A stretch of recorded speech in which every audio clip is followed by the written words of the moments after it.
So I have been putting off getting an electric car.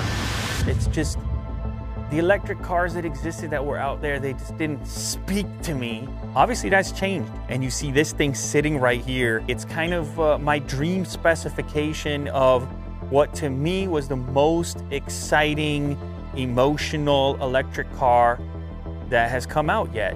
This right here is the Porsche Taycan Turbo S. Why was I attracted to this? Well, obviously it's very fast. There is something about the driving position, the steering feel, the racing heritage. It's a driver's car. This is the Carrera White with basically as many carbon or black accents as I could put on it. The way I modeled this one was as close to possible as the Mission E concept on which this one right here was based. You see all the black along the top where the roof is. This is all glass along top. We have the tints on the window as well to create that two-tone black effect. You can see the black and white on the charge cap. It's very science fiction. Now, you can charge on either side of this car on your typical home outlet. This one on this side has an extra little door for an even faster charge. One of the fastest in the industry if you do happen to find one of Porsche's super advanced chargers. You can see the carbon accents down here on the bottom as well. This rear tailpiece, that is another custom configurable component which allows you to remove the color there and have this kind of clear look to this tail strip, which when you hit the brakes goes completely red. And then there's more carbon in the tail section as well. What I did is I actually color matched this interior ring to the color of the car. That kind of pays tribute to the concept vehicle, which this one is so similar to actually. You have a lot of control over all elements of the car, so it makes it a fun experience. Obviously, you have to wait for them to make it in Germany, but it is a fun experience. You can see the windows are frameless over here, and the interior is in this red color. It's a little special to go with some kind of alternative interior. To me, this is kind of a supercar. I was thinking, well, why not have some fun with the interior and do something different so that you're reminded when you're sitting inside that you're inside of something special. The seats have a tremendous amount of configuration, as you can kind of see with all the little knobs and dials on the side. You can get these 18-way seats, fine-tune the lumbar, plus the amount of bolstering and the headrest, and it's just a lot of configuration for comfort. It's powered. You can open and close it from inside or outside. That gives you an idea for scale. Those seats do push down, so if you need to store or get longer items in there, lay it in there, it's no problem. But it is powered from inside or outside. It's a simple one-button push, and then the thing comes down and closes up.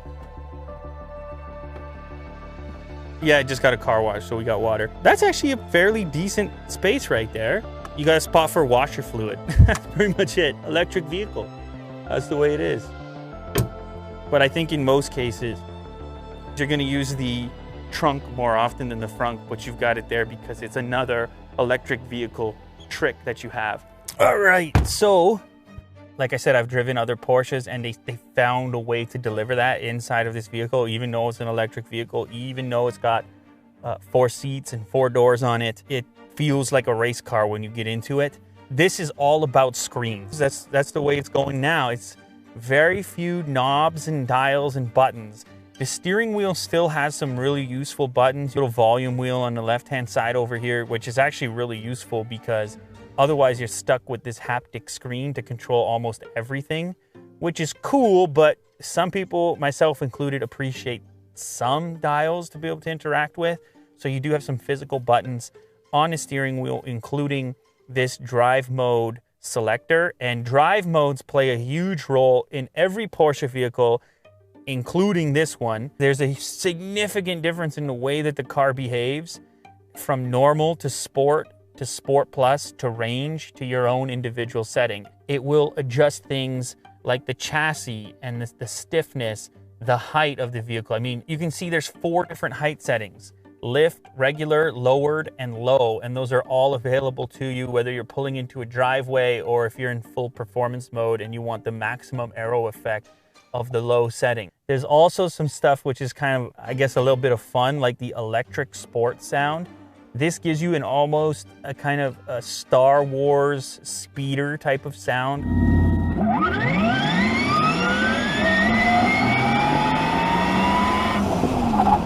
There's also recuperation. Now, this is essentially your regenerative braking. This is, of course, going to increase your range. Some people don't like it, though, because it feels like, well, you're braking without braking, right? When you take your foot off the accelerator, then you're feeling this brake effect without having touched the brake. So some people like it, some people don't. It depends what you're looking for. If it's range you're looking for, or if you want it to feel more like a gas car, you might turn that off. And then there's a tremendous amount of assistance: park assist, lane keep assist, lane change assist, intersection assist. There's a tremendous number of sensors on this car, but they're all to indicate things to the driver as opposed to making decisions on its own like an autonomous setup. But those smarts do pay off in certain circumstances where that extra information can help you make a quick decision. You can see a 360-degree around the vehicle. We can select any one of these cameras to catch a better view of and see the car inside of this space. Woo! Woo! Woo-hoo. Now it's real. Now I really own the vehicle because I removed all the plastic. Sweet. Passenger display can display anything, actually. You could have the navigation open. You could be looking at the media, for example, selecting between the various media sources. I think navigation is the coolest input for the passenger because they can set a destination while you're driving. You know, sometimes the nav shuts down when you're driving, says wait till you slow down. Well, your passenger can be helpful and actually stick something into the nav or just DJ. So that's kind of the usefulness of that particular display. Now, as far as the main display is concerned, there's a couple different ways you can interact with it. I can just reach up and touch it like I just did there, but also this is a trackpad. This part of the screen right here, as you can see up on the main one, I can move about without reaching all the way up. So it's kind of crazy that you require secondary input so close to the main input. And it's haptic, so it has some feedback.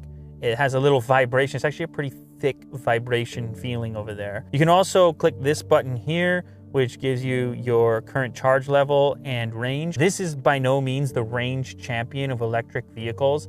It's probably the performance champion as of right now. Range, on the other hand, you can see here 96% charge, 320 kilometers to give you an idea of what to expect. You can also see the LTE connection here. So this thing is connected to the internet as well, independent of your smartphone. So there's a SIM card in there. Oh, the sound system is another option in this vehicle. It's the Burmester sound system. It's an expensive upgrade. Well, it's definitely the best sound system I've heard in any cars that I've owned.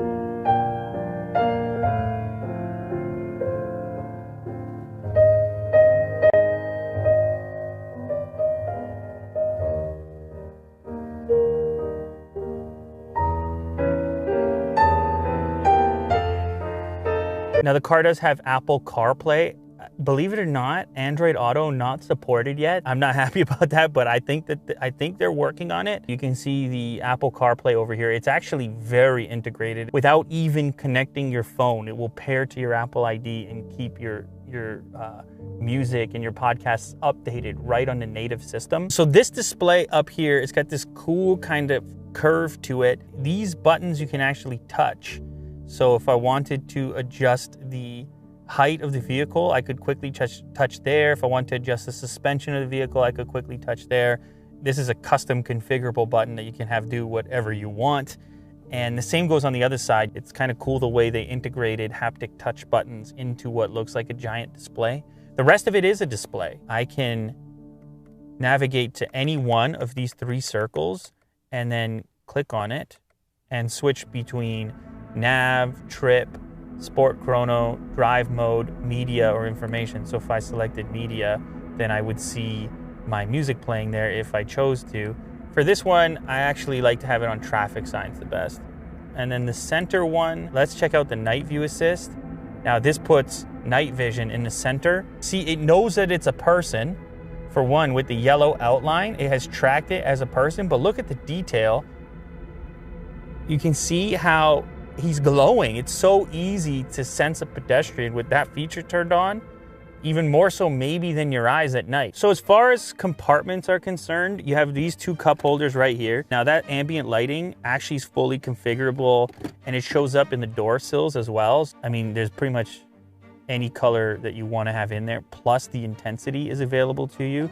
It's currently set to poppy red, but you can see you can select blue or lemon green or Atlantis, which is a type of teal. It's probably too much control over the ambient lighting, but that's in there. Little storage compartment here, which is not huge. You could put a couple little items in there. There is a wireless charger for your phone to sit upright. It's Qi compatible, and there's two USB Type-C connectors. Like I said, it's not a massive amount of storage there. Your power switch is over on the left-hand side here, giant power button. Here we go. It's official. I own this car. Oh, there's more. So the power button is there, although you don't ever really have to press it. When you enter the vehicle, it's ready to go, and all you have to do is just stick it into your reverse or whatever drive mode you want to head into immediately. Another thing I like about this vehicle is how much configuration you have over the seating position. I mentioned the 18-way adjustable seat. Also, the steering wheel itself, just a tremendous amount of play in there to get the perfect seating position. I like to have the wheel come far out towards me and kind of sit in this comfort zone right here. I have the whole thing tightened all up. One more peel, one more peel. Boom, that's gotta be our last peel. So I tap on this screen and you can see these climate controls come into play again for people who are sitting back here. Little storage bucket in the center as opposed to putting some hump type seat where no one's gonna be comfortable. And then this little cup holder which comes down. What I like here is even though you're in the rear of the seat, you have this really aggressive, sporty looking back. So you still feel like you're taking part in the fast, speedy experience of being in the Taycan Turbo S. And the other thing I can't believe I haven't mentioned yet is this giant sheet of glass, which also seems to be a necessity on electric vehicles.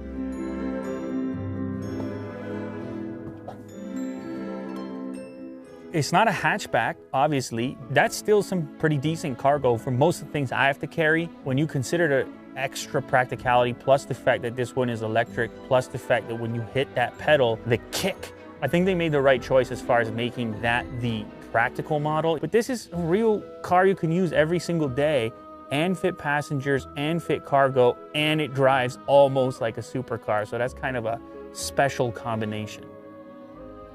You can select to have your key in the exact same paint color as the vehicle, so it's the Carrera white. It's just a nice little extra touch. Porsche often understates their 0 to 60 times for acceleration. They kind of record it in a real world scenario that many owners end up beating when they actually record their own times. But there are many serious race components to this vehicle that are kind of beyond the scope of a lot of electric vehicles. Look at this enormous ceramic brake system. There is an application for the vehicle. It's not as comprehensive as some of the competitors, but they are working on it.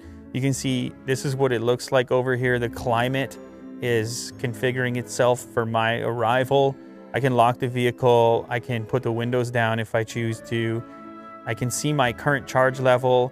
I can set profiles, my current range level, and also my various trips. You can also search for charge stations and set up routes and things like that. So what are all the components that you appreciate in a car? Is it strictly the electrification component, or is there an emotional component to it as well? Now I know Tesla has a tremendous fan base, and that emotional component is absolutely there. For myself, I saw this vehicle and then the emotional component kicked in.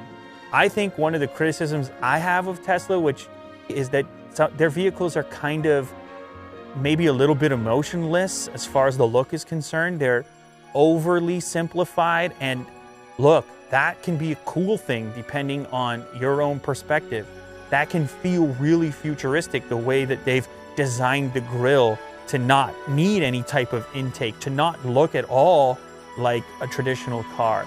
Porsche did it a bit differently. This is kind of a little more traditional. It still feels a little bit more like a car, especially when compared to some of the super futuristic interiors like the Tesla Model 3, for example. But again, that's gonna be to everybody's personal taste and preference. I wanted a car that was emotional from a driving perspective, and I realize it's lacking tremendous amount of functionality on the software side with all of that autonomous stuff. That stuff is hard, and it's a whole different set of sensors, and it's a whole different software team. And Tesla is so far ahead of everyone else in that particular category that Porsche was just like, maybe let's not try yet. Maybe let's just do an electric version of some of the stuff that we're kind of currently doing and see how that goes. When I'm looking at this car, the way it drives and the way that it feels, for the time being, I want to drive it.